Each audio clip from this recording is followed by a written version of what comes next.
Olá, seja bem-vindo.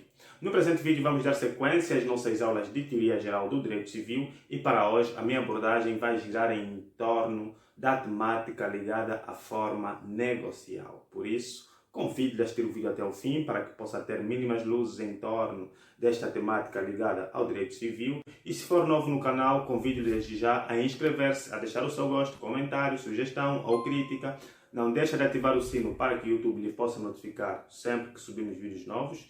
E se quiser, compartilhe o máximo que puder para que mais pessoas possam ter acesso aos nossos conteúdos. Desta maneira, possamos então contribuir para a sua cultura jurídica. E se ainda não sabe, eu sou o Jorge Reis e este é o Jusbia.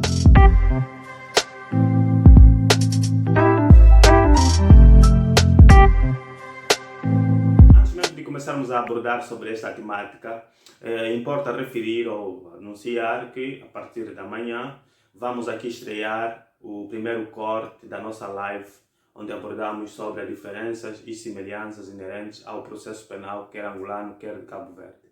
Na verdade, vamos amanhã estrear, mas todas as terças e sextas-feiras poderemos passar aqui no canal vídeos em torno destes cortes, de modo a que possa, de forma específica, melhorar o seu leque de conhecimentos em torno do direito processual civil. Digo isto porque na verdade nós temos aqui a live, e a live acho que tem uma duração mínima de 3 horas. Acredito que por isso há uma dificuldade de estar a ver este vídeo durante as 3 horas, então nós procuramos aqui resumir ou fazer cortes de temas específicos, quer do direito processual penal angolano, quer do direito processual penal cabo-verdiano, de modo a que possa então esclarecer com maior especificidade cada tema abordado naquela live. Portanto, é basicamente esse o comunicado que eu queria aqui deixar passar. Amanhã passa a estreia, mas os vídeos, na verdade, passarão a ser lançados todas as terças e sextas-feiras. Isto até, com certeza, concluímos às 3 horas, que é o tempo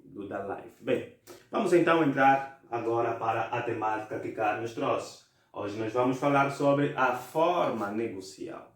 Se está a acompanhar essa nossa série de aulas ligadas aos negócios jurídicos, que na verdade estão enquadrados dentro do terceiro elemento da relação jurídica, que é o facto ou o ato jurídico, nós verificamos que o negócio jurídico como tal tem na verdade alguns elementos, dentro deles a própria declaração negocial. E a declaração negocial também tem dentro de si alguns elementos, onde aqui falamos essencialmente a declaração. Tem de existir uma declaração. Declaração essa aqui consubstancia-se na exteriorização daquilo que é a nossa manifestação de vontade. E de um ponto de vista amplo, podemos efetivamente considerar a declaração como sendo a própria forma. Então, para hoje, nós vamos destacar ou esmiuçar com maior pormenor a questão inerente à forma negocial. Como é que nós exteriorizamos os nossos atos ou a nossa manifestação de vontade? Na verdade, quando olhamos para a forma negocial, já estamos aqui a falar sobre um conceito, nós podemos considerar como forma tudo aquilo que consiste ou consubstancia-se na manifestação de exteriorizar a nossa vontade. Ou seja, a gente efetivamente tem interesse, tem a vontade de querer comprar ou de querer celebrar certo negócio jurídico, então a gente vai ter que manifestar. E essa manifestação pode ser feita de vários pontos de vista, nós já estamos aqui a falar várias vezes. Por quê? Porque, por um lado, eu posso fazer a manifestação com um mero gesto, eu quero comprar, eu não quero comprar, automaticamente manifestei uma forma negocial. Ou, no entanto, posso fazer falando, sim, eu quero, ou não, eu não quero. Ou para melhor fundamentar aquilo que é a forma e dar aqui uma certa clareza, certeza jurídica e segurança jurídica, a gente pode exteriorizar a nossa manifestação de vontade através de um contrato.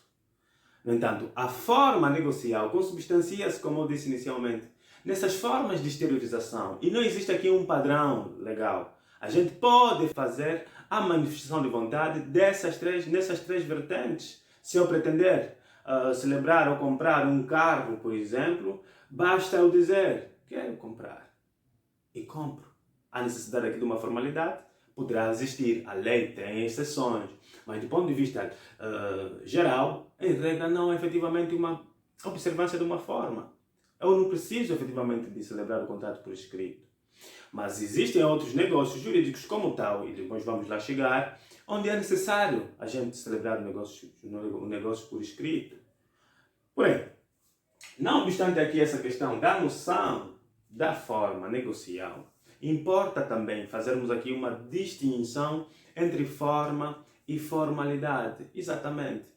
Por quê? Porque normalmente, quando nós estamos a conhecer o direito inicialmente, temos muita dificuldade e confundimos os termos. Formalidades não é forma.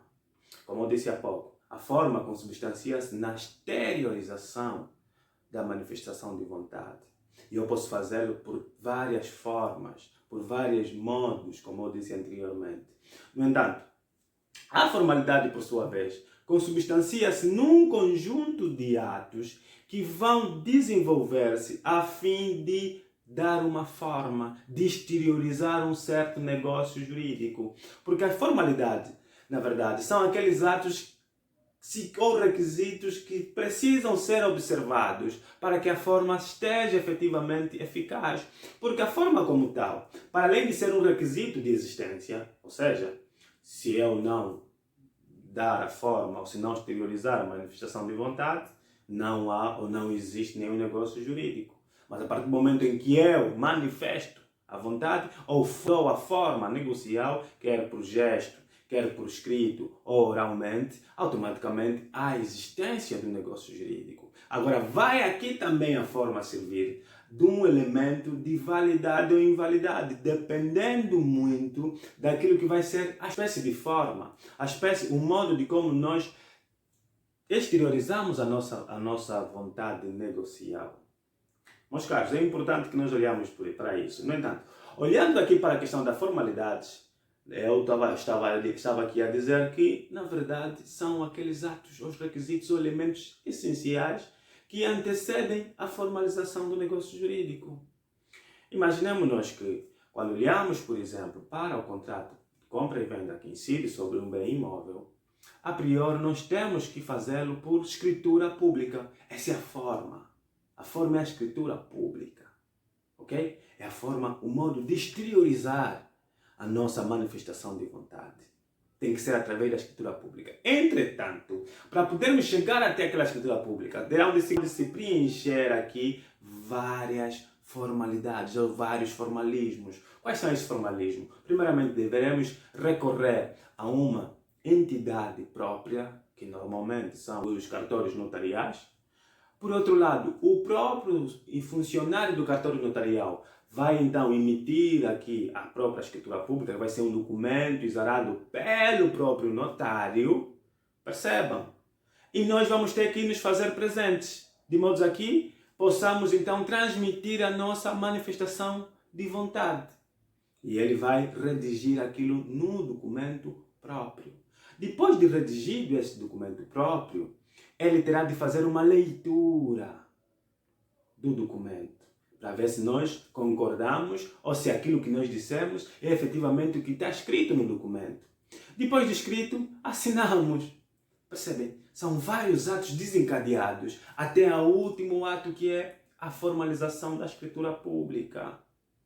Portanto, há efetivamente aqui uma grande distinção entre forma e formalidade. E se na verdade nós estiver aqui a acompanhar as nossas aulas de Direito Processual Civil, e também tivemos aqui há tempos uma aula especial em torno do direito do trabalho, onde abordamos sobre procedimento disciplinar, verificou que, na verdade, quer o processo disciplinar, quer o próprio direito processual civil, quer o próprio direito processual penal, são, na verdade, aqui certas formalidades que visam efetivamente alcançar um fim, que é a aplicação do direito substantivo. Aqui também. A formalidade são esses atos desencadeados a fim de a gente formar ou a gente transmitir a nossa manifestação de vontade, a gente exteriorizar através de uma forma que pode ser escrita, pode ser oral ou pode ser gestual. São várias situações que o senhor tem efetivamente que ter em conta, e quando nós olhamos para a questão de forma e formalidade, não podemos efetivamente confundir essas duas figuras, porque são totalmente diferentes. Bem, para além disso, temos ainda aqui a questão das modalidades. Exatamente. A forma negocial tem várias modalidades. Modalidades essas que podem ser legais, podem ser voluntárias e ainda podem ser convencionais. Sempre que a gente vai falar aqui sobre a questão legal, significa que existe através de uma exigência legal. Quando a própria lei exige que determinado negócio jurídico, em função da sua importância, deve ter uma observância legal e tem que ser escrito. Por exemplo, autêntico. Por quê? Porque existem instituições ou entidades próprias para poderem exarar aquele tipo de contrato. E mais uma vez, podemos aqui olhar para o contrato de compra e venda, na medida em que o próprio artigo 875 do Código Civil estabelece que todos os negócios jurídicos que incidem, os contratos de compra e venda que incidem sobre um bem imóvel, devem ser redigidos à escritura pública. E se não forem, carecerão de nulidade. Meu caro, é bom que perceba isso, é bom que perceba isso. Para além disso, podemos ainda aqui aplicar como um certo negócio jurídico que exige a forma escrita, o próprio casamento. Já que estávamos a dizer, nas leis de direito da família e também nas leis sobre negócios jurídicos, que o casamento, na verdade, é um negócio jurídico, porque efetivamente existirá sobre ele uma manifestação de vontade de duas pessoas, no caso, um homem e uma mulher. Assim sendo, essa manifestação de vontade também existe uma certa formalidade, um certo formalismo para nós podermos chegar até o casamento, sabe? Muito bem. Daí que primeiramente nós temos que ir à conservatória, juntar toda a papelada, depois de juntar toda a papelada, marcarmos a data do casamento. E atenção, na data do casamento é necessário a presença do conservador. E o conservador vai aqui fazer as questões que são frequentes, e o senhor sabe muito bem quais são as perguntas que se fazem na altura do casamento, e posteriormente, quer os cônjuges, quer as suas testemunhas, deverão assinar a certidão. Porque aquela certidão é uma forma escrita, o casamento tem que ser escrito. Não é de pé por mal, Jorge quer unir-se com B ou C, e no entanto, chega até ela, quero casar contigo. Casa. Acabou. Não, existem formalismos e essa manifestação de vontade tem de ser feita não verbalmente, porque não vai ter nenhuma relevância jurídica e não vai consubstanciar num ato jurídico, porque o ato jurídico é tudo aquilo que tem, ou toda ação humana que tenha relevância para o direito.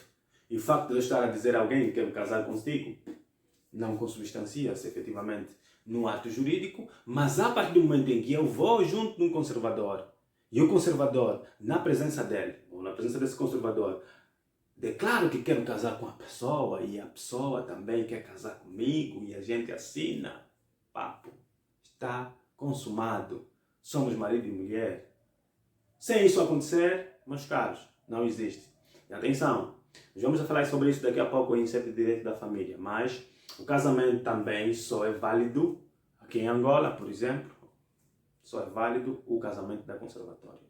Há quem casa na igreja e pensa que tem alguma relevância. Tem relevância, claro, uma relevância divina, porque efetivamente devemos casar perante a presença de Deus. Mas do ponto de vista jurídico, do ponto de vista estatual, aquele casamento da igreja não tem relevância nenhuma. Por isso é que, se nós só casarmos na igreja, vamos continuar com o bilhete de identidade solteiros e nada mais muda na nossa vida. Não haverá aqui sucessão ou os efeitos do próprio casamento que a gente haverá de aprender em sede do direito da família. Portanto, meus caros, é bom que consigam já, a partir de agora, perceber que se quiserem casar, não obstante a igreja, que é efetivamente um ato solene de vital importância para os religiosos, mas também devemos efetivamente casar no civil para que possamos ter então essa relevância jurídica no que diz respeito ao casamento. Bem, para além dessa modalidade legal, temos também voluntária. Bem, se por um lado existe uma exigência legal, aqui é voluntária, é vontade das partes. As partes declaram e permitem qual vai ser a forma que vão determinar no contrato. E atenção, normalmente ocorre quando as partes preferem dar um caráter solene a um ato que podia ser não solene. Ou seja, quando digo em solene, são aqueles atos que são praticados em entidades próprias. Por exemplo, a escritura pública é um ato solene. Por outro lado, existe aqui a procuração. A procuração reveste de duas formas e vai efetivamente depender daquilo que vai ser o bem a ser dado na procuração. Ou seja, sempre que tiver um bem imóvel, a procuração tem efetivamente de ser feita por uma entidade própria, ou seja, pelo cartório notarial. Enquanto que, se for por outro bem ou qualquer outro ato, apenas ceder alguns direitos, podemos fazê-lo por um ato meramente civil, ou seja, por um documento ou escrito particular. Mas se as pessoas, não obstante aqui, eu querer dar uma exigência mais solene ao negócio jurídico, podemos fazê-lo com certeza. Ou seja, o ato em si permite apenas que a gente faça uma procuração por escrito particular, mas nós pretendermos fazê-lo por uma procuração notarial, podemos claramente que sim. A lei não proíbe que isso aconteça. Se há uma exigência meramente particular e nós aplicamos uma exigência solene, não tem problema nenhum. É a escolha das partes. As partes preferem assim. E a lei não proíbe. Mas a lei já proíbe quando há uma exigência legal de um documento autêntico, mas as partes vão preferir um documento particular, um escrito particular. E isso se verifica muitas vezes na nossa sociedade angolana.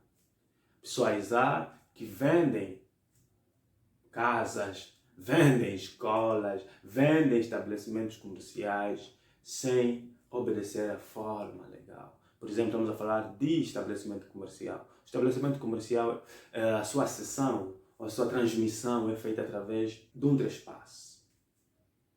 E há quem não dá esse trespasse, não faz esse trespasse. Meus caros, é importante que percebam que existem exigências legais para cada tipo de ato. Okay? E quando existe essa exigência, nós não devemos dar outra. Mas se for apenas um escrito particular e a gente quiser dar uma exigência mais solene, com certeza podemos fazer sem problemas alguns.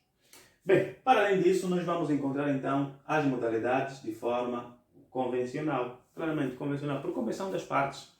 As partes podem determinar em determinados contratos, em determinados negócios jurídicos, cláusulas convencionais e, a partir dali, determinam também a forma como vão praticar certos atos.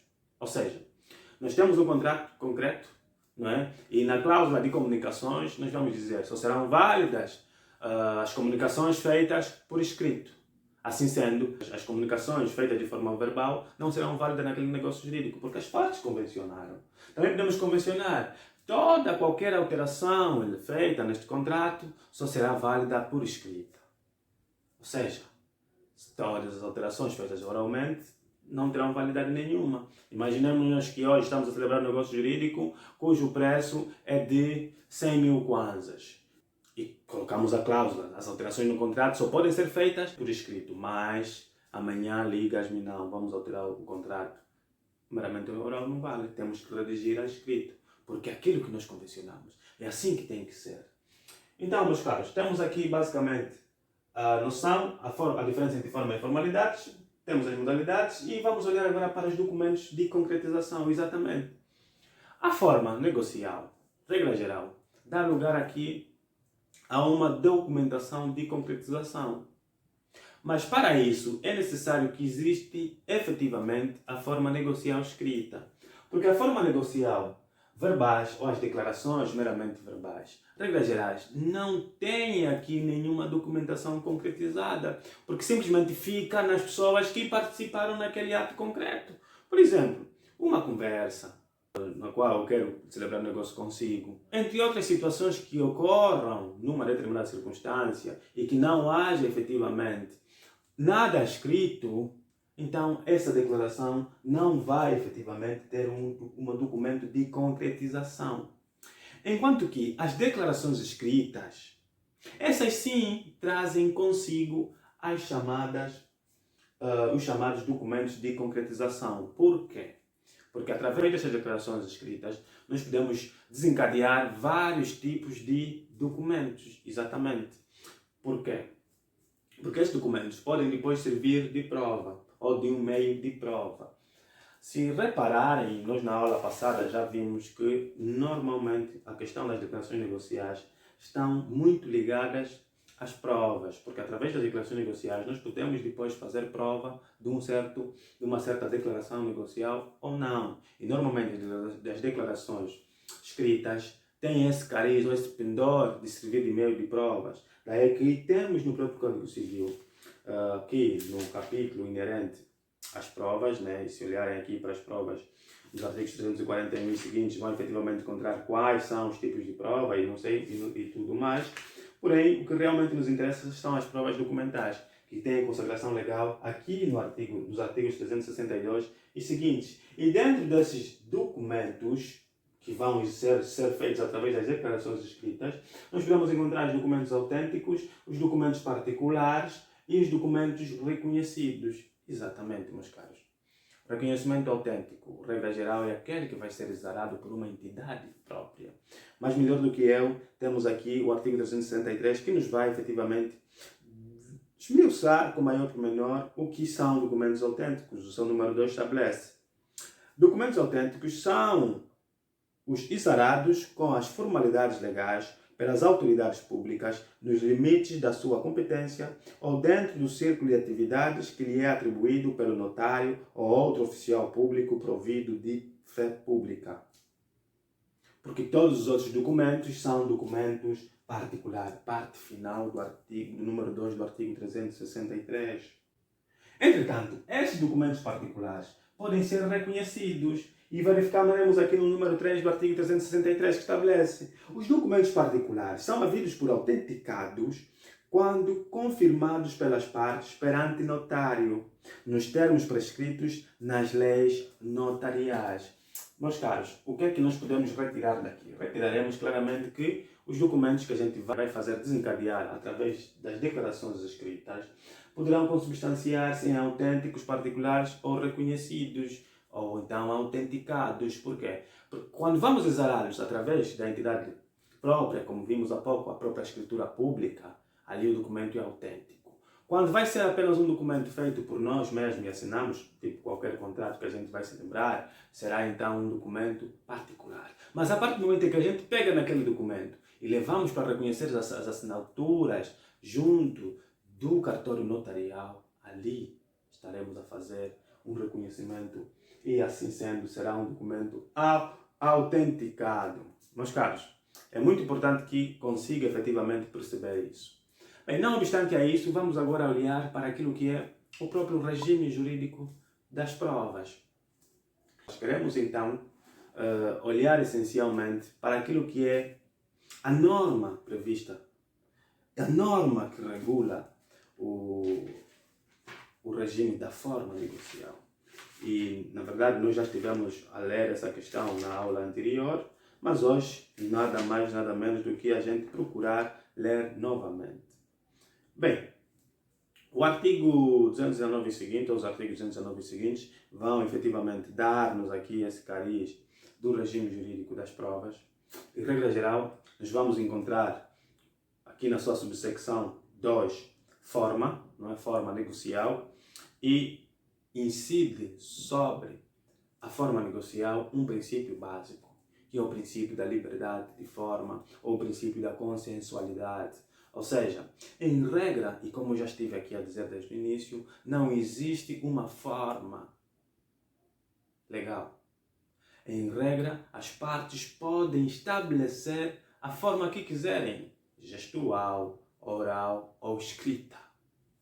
Entretanto, este princípio não é absoluto porque existirão exceções ou em casos especiais em que seremos obrigados a celebrar os negócios jurídicos por escrito. Olharemos só aqui o artigo 219 que estabelece o seguinte: a validade da declaração negocial não depende da observância de forma especial, não depende. Porém, salvo quando a lei a exigir. Exatamente. Contrato de compra e venda. A lei exige que tenha forma por escritura pública. O contrato de trabalho. O contrato de trabalho também não existe aqui uma obrigatoriedade da forma escrita, ou seja, nós podemos celebrar contratos de trabalho sem efetivamente existir um contrato. Porém, quando se tratar de um indivíduo estrangeiro, aí já existe uma exigência. A lei obriga que exista efetivamente um contrato escrito. Percebam, meus caros? É essencial que a gente perceba isso. Entretanto, a questão que se vai colocar agora e a mais essencial é então o que é que acontece quando há uma inobservância dos contratos ou da forma legal. Vai me questionar, mas Jorge, isso é tão simples quanto óbvio. Por quê? Porque se nós não observarmos a forma legal, em regra, carece aqui de um vício. E esse vício vai ser a nulidade. O negócio jurídico vai ser nulo. Porque eu lhes disse há pouco, para que o negócio seja existente, basta que se efetue a forma, ou seja, a exteriorização da manifestação de vontade. Eu quero comprar, o senhor quer vender, paciência, o negócio está feito. Mas a partir do momento em que existe uma observância legal e a gente não cumpre com aquela observância legal, o negócio jurídico deixa de existir? Não. Vai ter existência, porém a sua validade fica aqui em stand-by, porque pode ser um contrato nulo. Vamos lá ver o artigo 220, o que é que diz? Inobservância da forma legal. A declaração negocial que careça de forma legalmente prescrita é nula. É nula. Por isso é que nós olhamos para o artigo 875, por exemplo, e é bom, já citei aqui umas 50 vezes esse artigo, e em nenhum momento fui para lá. Então, acho que estamos em altura para ir lá ver o que é que diz o artigo 875. Vamos lá. Artigo 875, forma do contrato de compra e venda. Aqui estamos no capítulo inerente ao contrato de compra e venda. Estabelece o seguinte: contrato de compra e venda de bens imóveis só é válido se for celebrado por escritura pública. Só é válido. Porque se não for celebrado por escritura pública, vai ser inválido. E essa invalidade será efetivamente a nulidade estabelecida nos termos do artigo 220 do Código Civil. Entretanto, a doutrina vai discutindo, porque ainda aqui tem outra questão. Será nula quando outra não seja a sanção especialmente prevista na lei. Exatamente. A regra comum, quando há uma inobservância legal dos negócios jurídicos, será efetivamente a questão da nulidade. Porém, se a lei ainda assim exigir que se aplique uma outra sanção, claramente que poderemos nos ater àquela sanção, porque a lei, não obstante aquilo que é a sua necessidade de manter a segurança jurídica, pode efetivamente também trazer algumas exceções, de modo a que essa segurança também não seja beliscada. Bem, temos aqui ainda a questão estabelecida no artigo 223, que fala sobre a forma. Melhor, vamos primeiro para o artigo 222, para depois irmos para o artigo 223. E assim, vamos então agora olhar para a questão do âmbito da forma voluntária estabelecida no artigo 222. Primeiro, se a forma escrita não for exigida por lei, mas tiver sido adotada pelo autor da declaração, as estipulações verbais acessórias anteriores ao escrito ou contemporâneas dele são válidas quando se mostra que correspondem à vontade do declarante e a lei as não sujeita à forma escrita. O que isso quer dizer? Significa que todos aqueles atos que foram praticados antes das partes escolherem, porque aqui existe uma questão voluntária das partes optarem por um ato mais solene em detrimento de um mero escrito particular ou de um mero ato verbal.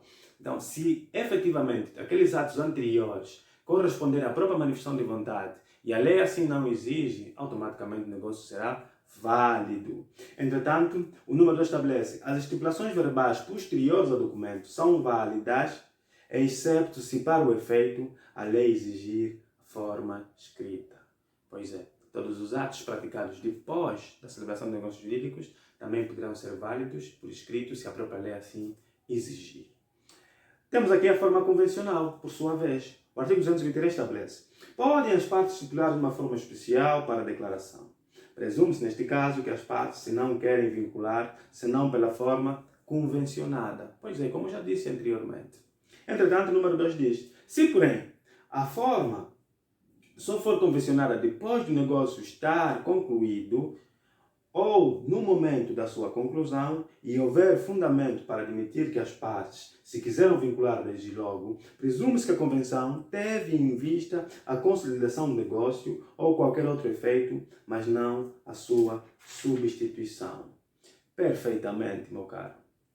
Se eu, efetivamente, quis celebrar o negócio jurídico anteriormente à convenção, o negócio jurídico vai continuar a surtir os seus efeitos normais e que não existe aqui efetivamente uma substituição. Porque quando falamos aqui do caráter convencional, meus caros, como eu já disse anteriormente, nós queremos ou pretendemos nada mais, nada menos do que olhar para a questão inerente ao que as partes querem. Se eu olhar e disser para praticar certo ato é necessário escritura, a gente vai ter que escrever. Então manifestamos a nossa forma, manifestamos a nossa vontade através da forma escrita. Por quê? Porque a gente assim convencionou, não porque a lei nos exigiu. Voluntário, porque a gente escolheu. A gente quer dar a forma mais solene. Eu quero te fazer a procuração, mas não quero fazer a procuração por escrito. Para me garantir mais segurança jurídica, é necessário que a gente vá para lá. Agora, depois existe um leque de vantagens e desvantagens da forma escrita. Por quê? Porque quando olhamos para a questão das vantagens e desvantagens, a gente vai, na verdade, olhar primeiramente do ponto de vista histórico, porque na época clássica ou romana, a questão da formalidade era mais pontual, era mais rigorosa. Por exemplo, se exigia para que o negócio dele fosse válido a existência de pelo menos 5 testemunhas para o ato. Ou seja, não obstante eu que quero vender, você que quer comprar, eu tenho que trazer mais 5 testemunhas e você também as suas 5 testemunhas. Era um tanto quanto desnecessário, mas era um caráter formal muito mais rigoroso. Na medida que o tempo foi passando e até os nossos dias atuais, essas questões foram sendo deixadas de parte. Tanto é que, hoje em dia, basta simplesmente que as duas partes estejam presentes e assinam um contrato, sem necessariamente a inclusão de testemunhas. Alguns ordenamentos jurídicos, como brasileiro, acho eu, porque a maior parte das minutas contratuais que nós vemos na internet advêm lá dos brasileiros, vemos sempre a colocar em testemunhas, mas cá em Angola, por exemplo, não é necessário que a gente coloque efetivamente testemunha para que o contrato seja concluído. Daí que algumas formalidades foram afastadas. Daí, olhamos para as vantagens. É vantajoso efetivamente aplicar a forma escrita, por exemplo, no contrato? É vantajoso.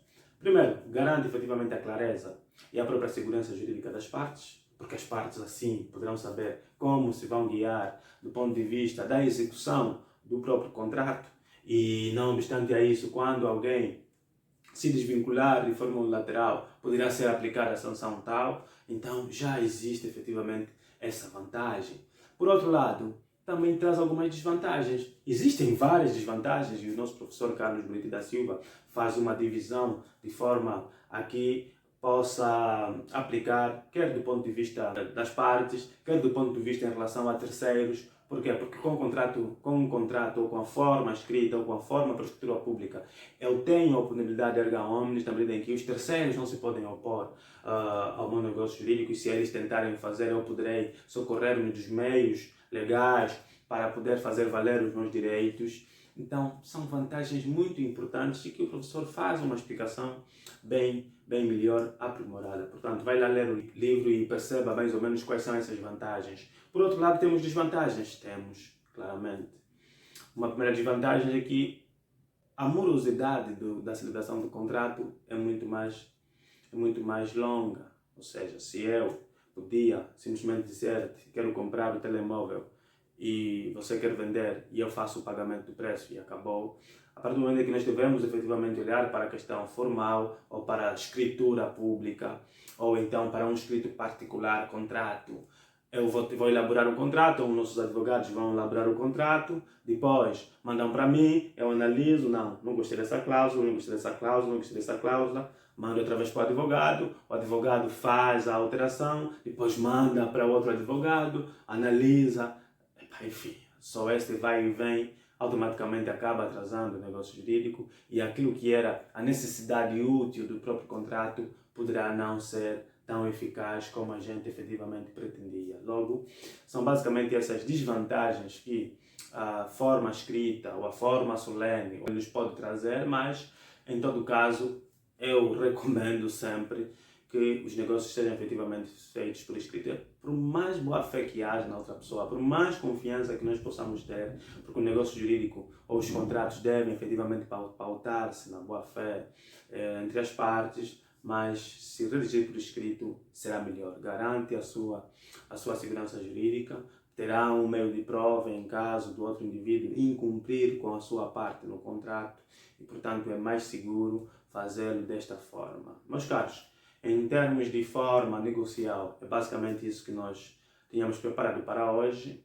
Acredito que na próxima aula a gente vai falar aqui sobre a interpretação e integração dos negócios jurídicos para finalmente olharmos para a questão da vontade, que é o segundo elemento da declaração negocial, e olharemos especificamente sobre os vícios de vontade. Meus caros, são temas que nós propusemos a abordar nas próximas aulas de Teoria Geral do Direito Civil e eu convido-lhe já a manter-se ligado cá no canal. Se por uma ou outra razão deixou de receber as nossas notificações, por favor, vai aí no sino, desativa e depois ativa novamente e coloca a opção todas as notificações, de modo a que o YouTube possa sempre lhe informar quando a gente subir vídeos novos cá no canal. Portanto, é tudo quanto eu tinha preparado para hoje. Olhamos de um ponto de vista geral para a questão da forma negocial, apresentamos o conceito, apresentamos a diferença entre forma e formalidade, olhamos para a questão inerente às suas modalidades, também abordamos sobre a declaração ou a documentação que dá lugar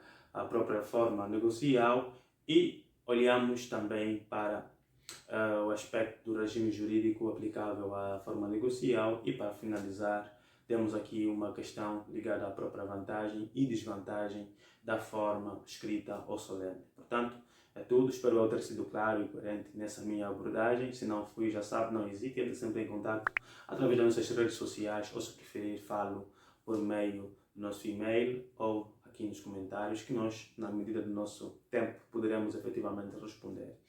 É sempre um prazer estar aqui a compartilhar conhecimentos contigo e espero por si no próximo vídeo. Agradeço pela sua audiência e pelo tempo dispensado. Como sabe, eu sou o Jorge Reis e este é o Jusbia.